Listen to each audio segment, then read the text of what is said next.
Hello, welcome back to Let's Play Pillars of Eternity.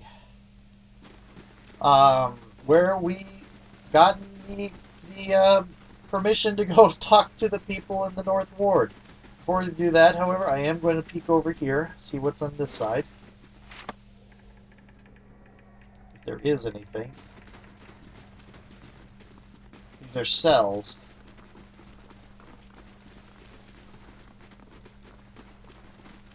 Empty cells with patients. And hearing screams at night.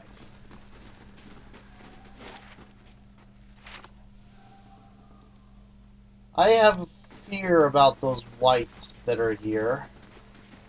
I'm afraid they might end up getting turned on me. I can see why they have them here. I mean, you do want to kind of study something like that. But, boy, this is giving me an old world, sanitarium vibe. It's supposed to, though. I think I'm Ready, Watcher. going to lock this. Oh? Okay.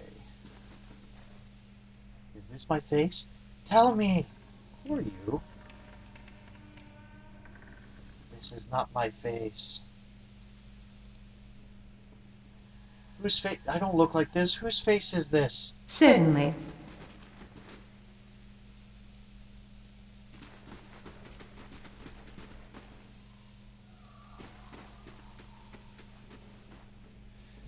Thundering sky, rain of blood, innocents must drown! What was that? The flames must be fed, watch them rise! Too much silence! Too much silence!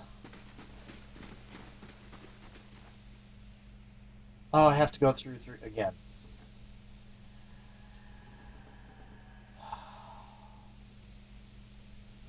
Watch them rise! You must be the pale lady.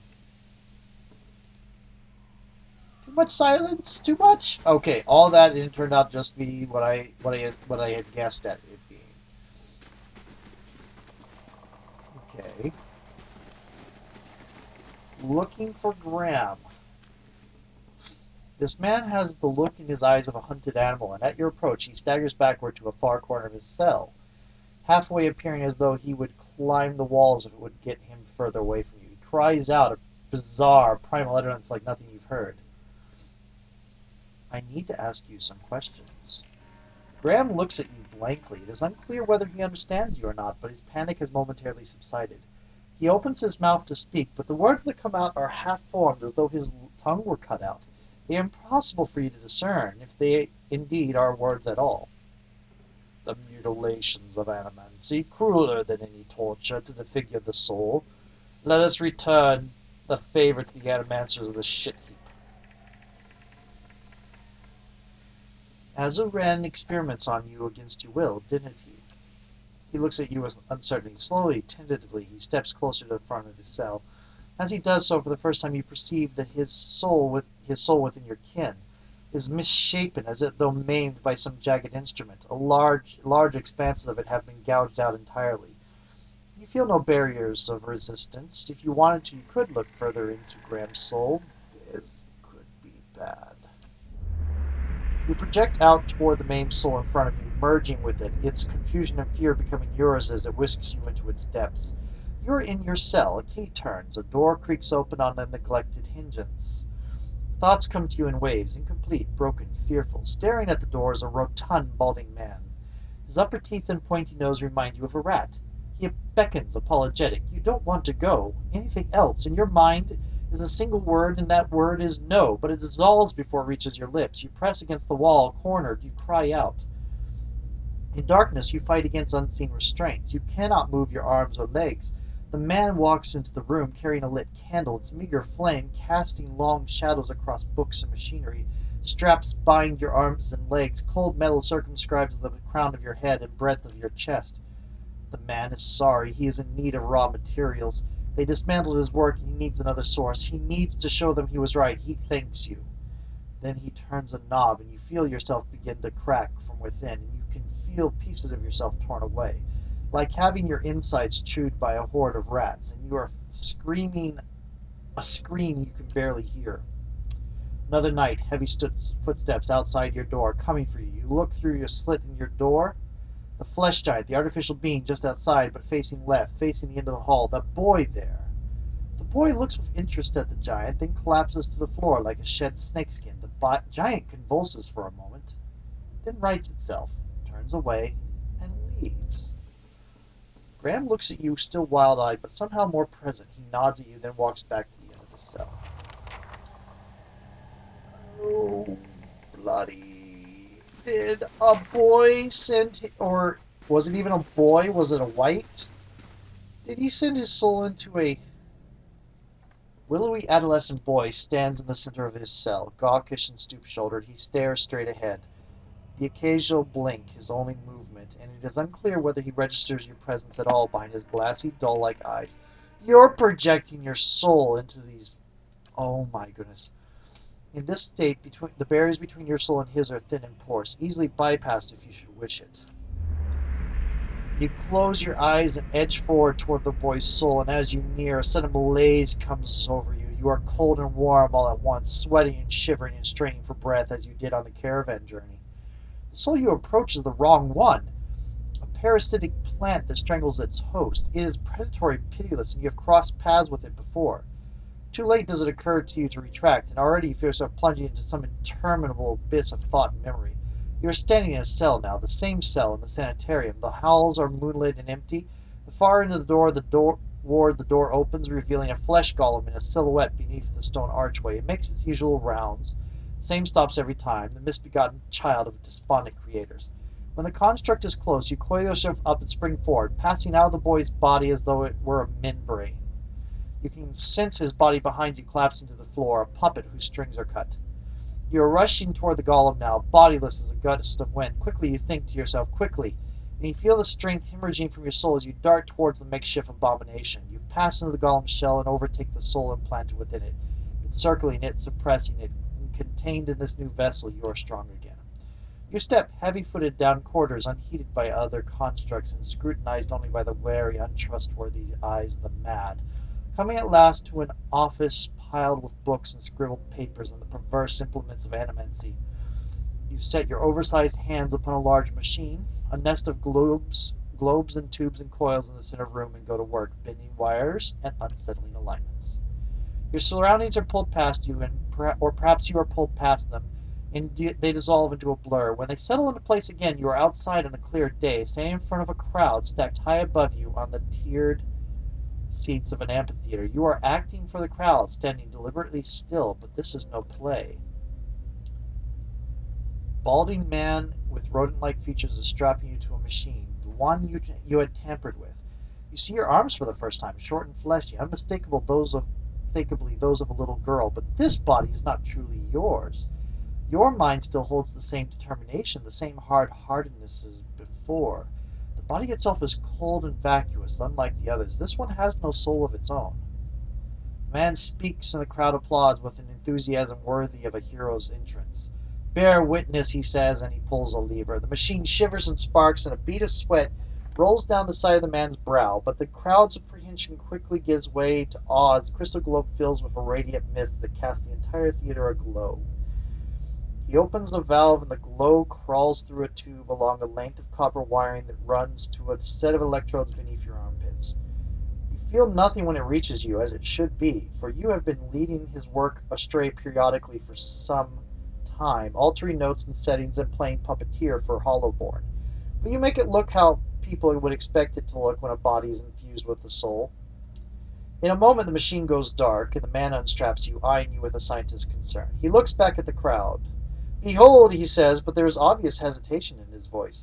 Slowly you take a plodding step forward, then another, and another. You look up at the man, give him the eye contact of which no Hollowborn is capable, and the crowd gasps. The man looks relieved. How do you feel? He asks at a volume meant for the crowd, and this is the moment. At the top of your lungs you let out a piercing shriek. The man comes toward you, his hands outstretched, but you run the other way back to the machine. With all your strength you drive your head into the crystal globe, and it shatters. streaking your head with warm blood. You drive your head down onto the surface of the machine again and again, drawing panic screams from the crowd. By the time the man reaches you, your body has already ceased proper function and merely twitches on the ground. Satisfied, you depart the corpse in search of another unsuspecting host. Who could put their faith in animacy now? You pulled again from your surroundings, transcending the boundaries of memory and lifetimes, deeper and deeper, past betrayals and murders and lies upon lies that form the thick webbing of plots beyond mortal comprehension. You settle at last on a room you have seen before, expansive, with a tall device encasing an Adra monolith in the center. The room is filled with people, and the people all look at the device. You are yanked suddenly back to reality, and the once catatonic boy in the cell is looking at you, appraising, calculating. There's no mistaking now that it is the soul of the man who caused your awakening that gazes out from that borrowed husk, a watcher. I believe we share a common past. I'm just looking for some answers. Is that so? He makes no effort to hide his disinterest, but he continues to search your eyes. He makes a slightly grunting noise, and his eyes soften for an instant. It seems for that moment that he recognizes you. He opens his mouth to speak, then seems to think better of what he was about to say. His jaw tightens. I know your look, your hunger. Hunger for answers that elude you. It gnaws at your soul. It usurps your reason for being. You are like everyone. Are we playing that game of I know that you know that I know that you know? Are we playing that game? Because I didn't tell you who I was. I will help you let go. He dodges back with a startling grace, putting himself out of reach. On his face there is no malice, only the dispassion of a farmer putting down a sick animal. Then suddenly he slumps forward.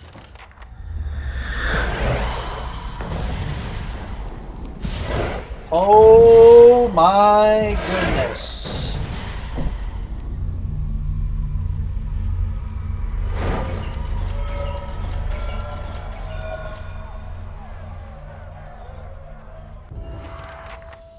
Well, this is going to be significantly not fun. Okay, over here. Hello, Graham.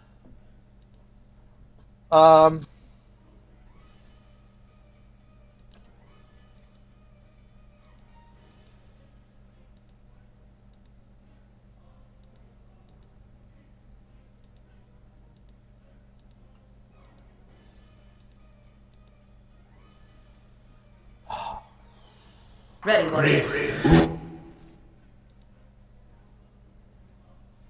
Oh, I have apparently message from the stronghold.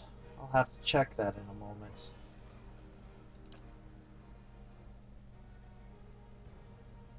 First things first.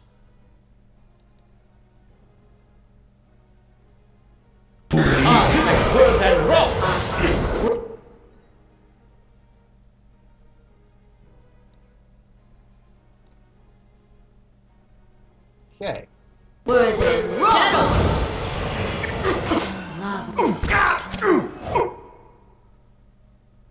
Did I take the flesh construct down already? I did.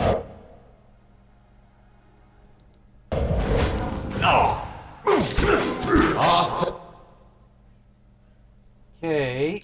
Let's try. You have an arcane assault. Let's try that.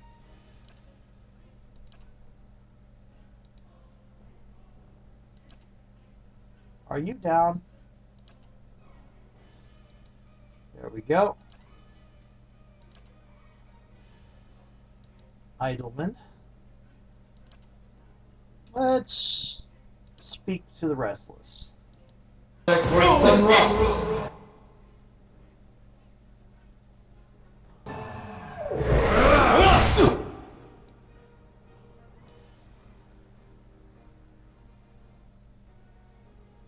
Current action. Okay. These are not doing too badly. But you need a second wind.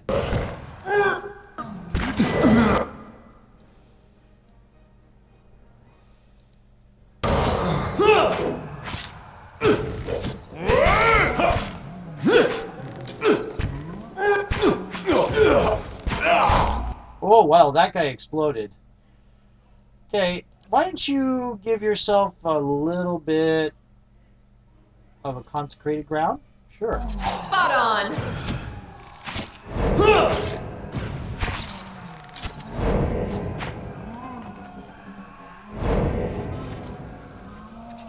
Oh, hey, Fnord leveled up. While we're looking at messages, Wreath of Ashes added.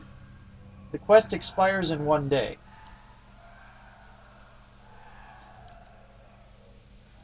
Why don't you do this?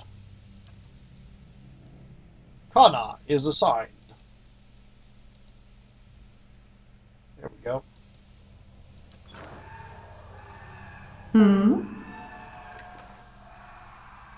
Simple clothing.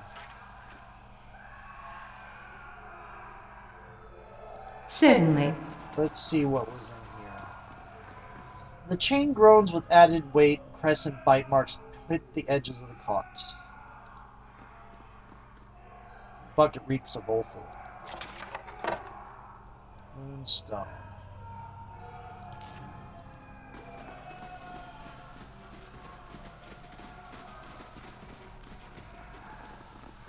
Let's... I should probably hit a quick save. Hey, quick save completed. Let's hope that Bastard's soul shenanigans, they went beyond.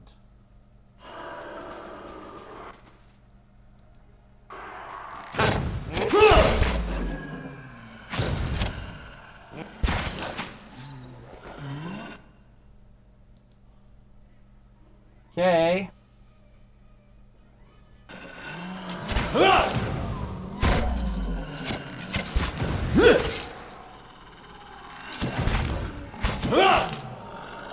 What are you immune to?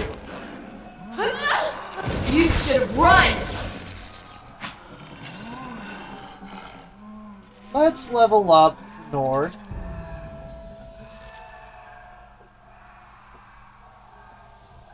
I am going to increase your... Oh, I have enough to increase your mechanics. I will do so.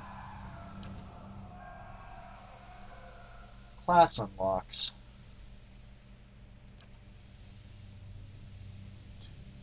Cancel engagement if it's automatic when targeting an ally. Switches positions with one nearby target. Okay. Converting reflex hits to great. Oh, that's basically, yeah. Finding instant incoming melee attacks that. Oh, she doesn't get in melee all that much. Okay, yeah, you're ranged, so that might be a good thing.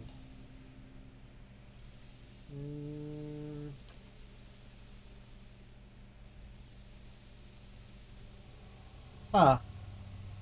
Deep wounds. I am going to go ahead and get the adept at evasion. Yay, Nord.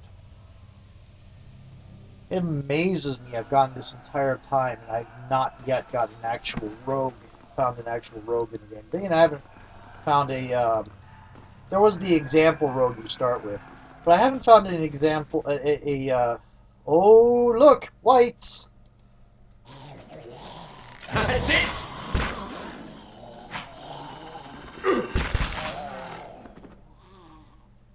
It's called the cutest cat! That's amazing! Hello, White. Hello, Flesh Golem. That's it!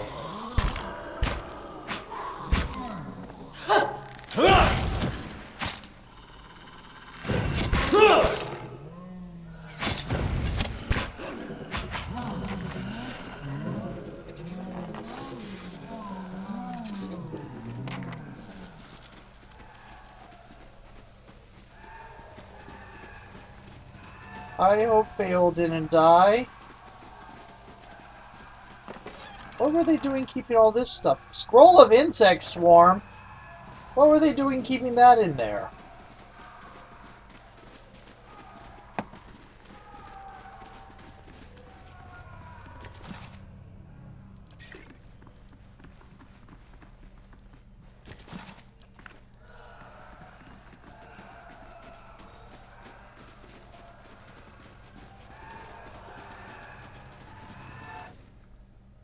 Hello.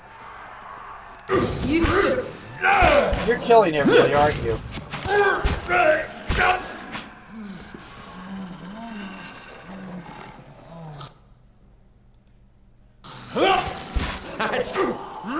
Yay! Way to go, Itumak! You blew that thing up. I thought the ranger pets weren't supposed to be damage dealers, but that you go you. And I'm guessing Fail is dead. Crooked chalk tally marks cover the surface of this table. Crooked boards show deep gouge marks in space like folk or elven communities. Let's see how our experimenter has done. I think there are still a couple of flesh golems we have to deal with. What have you done? You've been experimenting on patients against their wills, mangling their souls. I've witnessed it with my own eyes. How could you possibly... Look, it had to be done. Ethelman and the others, they took everything from me. Everything when I was this close. I had to know. I had to know where I failed and why. Imagine the value if I'd succeeded. I had something that could make all those hollow infants into something like a real person. And with a few more patrons and a few years of research, who knows? No one has come that close with the legacy. It's why I have to continue. Why I have to risk everything here working in secret. It's why you have to lie to Ethelmer for me. Tell him you've cleared me of all suspicion. I'm going to expose you for it. Then I can't let you get in my way either.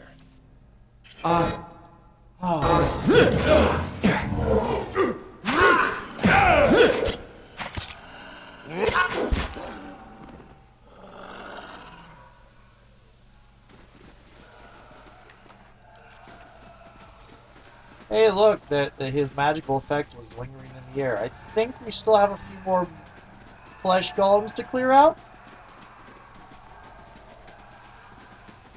We'll see. Nope, looks like we got everything.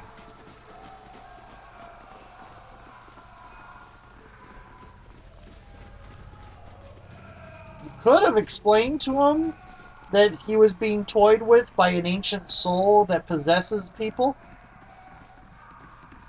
You could have told him that. I'm getting out of here. It's not safe here. It's safe anymore. Oh, wait a minute. How about you?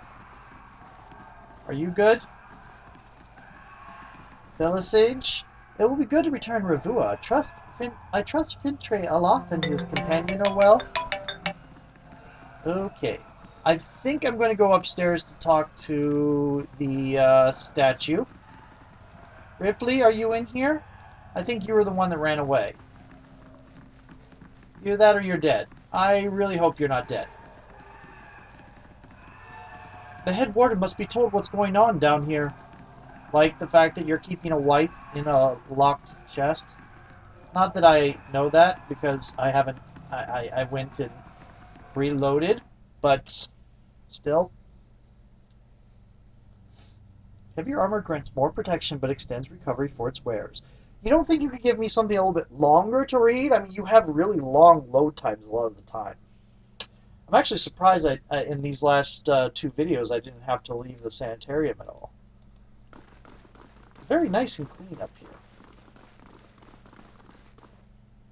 What the blazes happened down there? You were given permission to ask questions. It's complicated.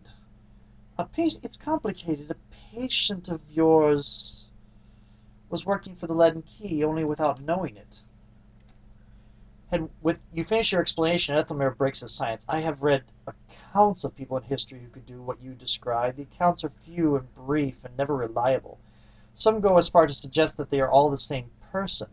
If truly such a person was here among us, plotting our ruin, would that I had a body again that I could be of some real use in our time of need. I fear what the future may hold for this place. Actually, if you had a body again, you might be of less use than you are now. I am grateful you were able to dispatch the threat before there was loss of innocent life. You mean like all the people, the patients in the basement? We very nearly had another scandal on our hands, like the fact that all the patients in the basement are now dead. What of Azo? What part did his experience play in this catastrophe? I confronted Azo. I was forced to kill him. Such a waste. There was none more gifted working here. In time I had hoped to rehabilitate his image. But a mind like his, so full of ideas, leaves little room for patience. I would inquire more into the matter, but in truth you have done this institution a favor. Were his transgressions ever to reach the public, there would be a terrible uproar. I was blind to have trusted him a second time. I trust you will be more cautious in future inquiries. His tone takes an ominous quality that reverberates all around. How do you do? Okay, so that is going to be the end of this video, and I'm going to process these two videos and upload them. Talk to you later.